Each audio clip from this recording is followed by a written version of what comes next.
I was lucky on my mission. I was actually never robbed. I was like the only missionary in the entire mission to have that happen to me.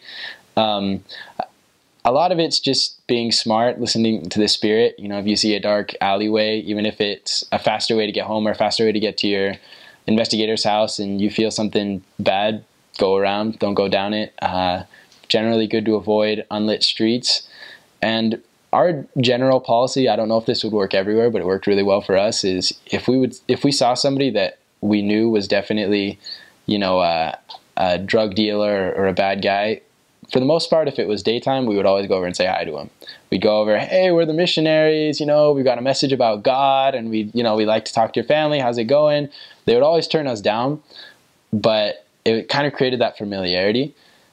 And then the next time we saw them, we'd just be like, hey, how's it going? And we'd learn their names. Hey, Miguel, how's it going? And they would learn our names. Hey, Eldriz.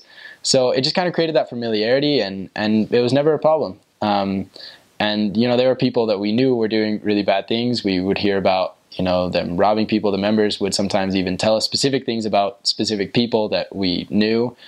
But they never bothered us, as long as, you know, we were nice and we didn't get in their way and we were smart.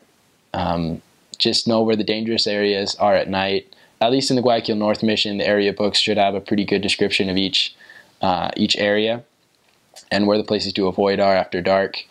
And if you do have to go there because of an appointment or something like that, try to take a member with you, try to stay at the lit areas, and just trust in the Spirit, trust in the fact that even though you might get robbed, they might take your watch, they might take a couple of bucks, you know, that's the worst that's going to happen, and no harm will come to you if you're doing the things you should. The biggest one was Latin King, and they're mostly a drug gang. They operate, you know, like heroin, marijuana, and they're really, really strong in the poorer areas. We were actually lucky because there's a new president in Ecuador, not super new, but recently elected, and he's done a pretty decent job of cracking down on corruption in the police. So the police have gotten a lot better in Ecuador. Still definitely not, you know, very good, I would say, but they've gotten a lot better, and they've done a decent job of improving crime. So it's not quite as prevalent as it was, you know, 10 or 15 years ago, but it's still very much a part of especially the rural and poorer areas. The people know who the gangsters are, and they try to stay away from them. They're scared of them. But in general, it's not a huge deal in most of the places that I was in.